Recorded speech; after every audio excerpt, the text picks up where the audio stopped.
Bonjour à tous, j'espère que vous allez bien. Moi, je me porte comme un charme.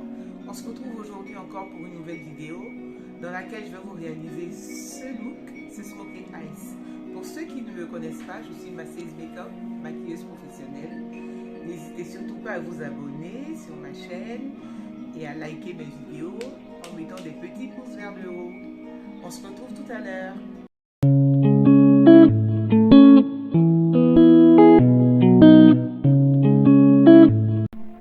Alors, je vais tout de suite matifier les sourcils, histoire d'avoir un tracé assez propre, un tracé pas gras. Et maintenant, j'ai fait le tracé de sourcils hors caméra, comme vous le constatez. J'ai appliqué la base de teint de chez Benefit, qui floute les pores. Et là, c'est le fond de teint de chez Black Up. Un fond de teint très mat. J'aime bien les produits mat. Vu que j'ai une peau mixte à grasse, j'aime bien les produits mat. Alors le Pro Concealer de chez LA Girl pour les zones de lumière que j'applique sous les yeux, le nez, le front, le menton, les zones de lumière habituelles. Voilà. Et puis j'estompe tout ça. Et avec le stick de chez Black Opal, je vais définir le contour. Essayer d'affiner un tout petit peu ses joues. Oui. Essayer d'affiner ses joues. Le nez également. Voilà. Avec le même stick de chez Black Opal. Je mets ensuite le blush de Révolution que j'estompe avec le dos du blender, enfin le bas du blender. Bon là, ouais. Il y a eu un petit souci que j'ai dû régler hors caméra. Vous avez vu le blush qui s'accrochait à ma joue.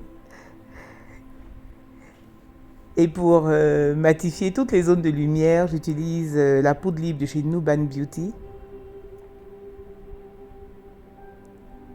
Je l'applique partout où j'ai mis le Pro Concealer de chez LA Girl. Je matifie aussi le contour que j'avais fait avec le stick de Black Opal. Je matifie ce contour-là avec la palette Deep Dark de Juvia's. Juvia's Place. Et le blush de Révolution que je matifie avec la palette de Saharan Blush Volume 1. De Juvia's aussi. De Juvia's. Alors, toute contente d'avoir fait tout ça. Maintenant, je vais utiliser le fond de teint que j'avais sur le dos de la main comme base à paupières. Vu que c'est un Smoky Eyes noir que je vais réaliser, j'ai pas besoin de mettre une base à paupières beaucoup plus claire. Et il me restait un peu de fond de teint sur le dos de la main, j'ai préféré l'utiliser. Alors, comme couleur de transition, j'utilise la palette de Morphe Havani Greg. Et j'utilise une couleur orangée, histoire de mettre un peu plus de donner un peu plus de peps à ce smoky noir que je vais réaliser. Je ne sais pas pourquoi toujours je dis nous allons. C'est moi qui le fais en fait. Bon, enfin. Là, j'applique maintenant la couleur noire, qui est super pigmentée, mais je l'applique avec légèreté. Parce que je ne veux pas un smoky noir de chez Noir. Je le veux assez soft. Je suis en train de mettre du crayon noir colle sur la muqueuse supérieure. Je l'ai ensuite appliqué sur la muqueuse inférieure de l'œil, que je dégrade. Au niveau de la muqueuse inférieure, je dégrade avec du marron orangé. Et en coin interne, de l'œil, je mets ce fard pailleté gris qui va m'ouvrir le regard et ajouter ce petit plus à ce smoky.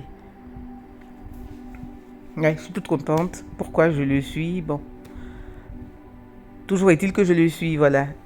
Et puis, je vais enlever la poudre de baking avec la poudre de baking de chez Nuban.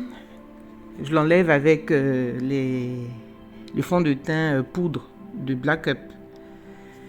Alors, il faut vraiment estomper, flouter pour éviter toutes sortes de démarcations. Vous voyez que je floute même au niveau des joues, où j'ai appliqué le bronzer, où j'ai appliqué le blush. Il faut éviter vraiment toute démarcation, c'est pas joli. Alors,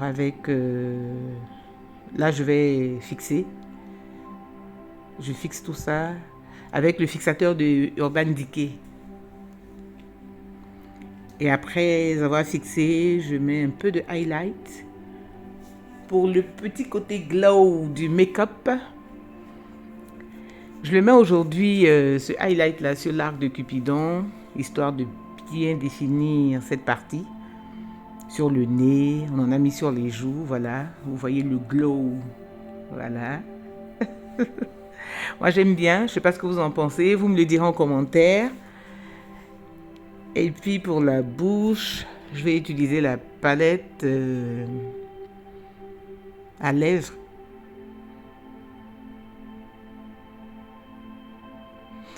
Alors là, je déborde légèrement. Je déborde pour donner cet effet bouche pulpeuse. Lorsqu'on veut avoir un rendu, avoir une bouche pulpeuse, il faut déborder sur la limite des lèvres, au-delà de la limite des lèvres en fait. Voilà.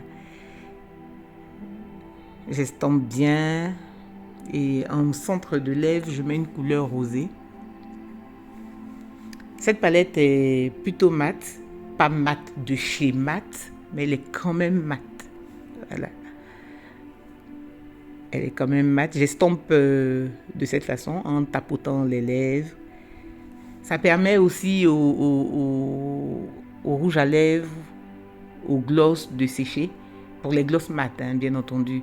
Ça permet de sécher plus rapidement en tapotant comme ça. On peut l'estomper aussi au pinceau. Mais pour cette fois, j'ai voulu l'estomper de cette façon.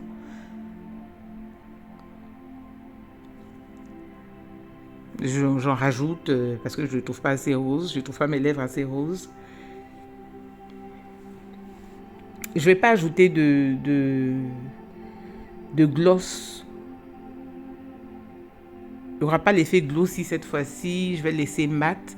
Alors voilà le look final. Vous me direz ce que vous en pensez en commentaire. N'oubliez surtout pas de vous abonner à ma chaîne, d'activer la cloche de notification et puis de mettre des petits pouces. Merci de m'avoir suivi jusqu'au bout. Merci d'avoir été patient et on se retrouve très bientôt pour une autre vidéo. Bye bye!